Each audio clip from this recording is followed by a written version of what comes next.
Hi, I am Aya. Subscribe Aya Cartoons for more videos. एक ज़माने में एक छोटे से कस्बे में मैपल स्ट्रीट के आखिर में एक पुरस्कार पुराना घर था। इसके खुरदरे दरवाजे, निचोड़ती फर्श और डरावने होने की शोहरत थी। टम्मी, सेली और जैक नामी दोस्तों के एक मुतजस्सिस ग्रुप के अलावा किसी ने इसके करीब जाने की हिम्मत नहीं की। एक रोशन और धूप वाले दिन तीनों पार्क में जमा हुए और डरावने घर के अर्द गिर्द की डरावनी कहानियों के बारे में बात की। तीनों में सबसे बहादुर टम्मी ने मशवरा दिया, क्यों ना हम उसे चेक करें, शायद कहानियां सिर्फ हमें डराने के लिए बनाई गई हो। सेली ने हिचकिचाहट का मुजाहिरा किया लेकिन इत्तेफाक किया, मुझे लगता है कि यह सिर्फ एक पुराना घर है, ठीक है, इससे क्या नुकसान हो सकता है।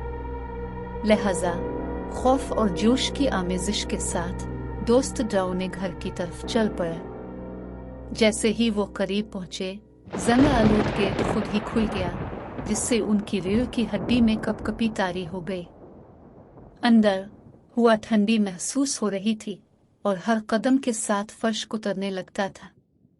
अचानक उन्हें एक गर्द आलूद गोशे से एक धीमी आवाज सुनाई दी।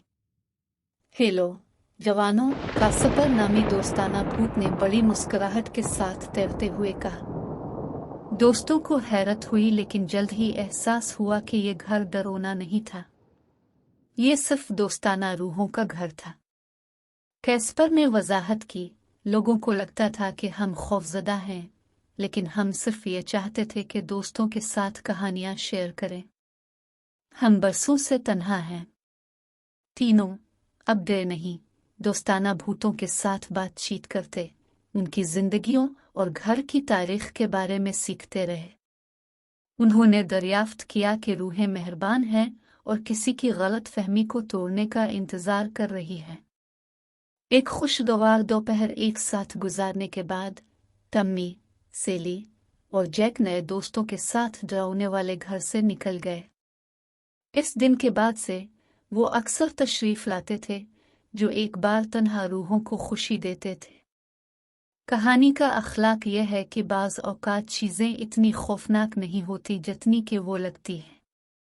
अफवाहों और दकियानूसी तस्वुरात से परे देखना ज़रूरी है, क्योंकि मेहरबानी और दोस्ती एक खौफनाक सूरत हाल को खुशगवार में बदल सकती है।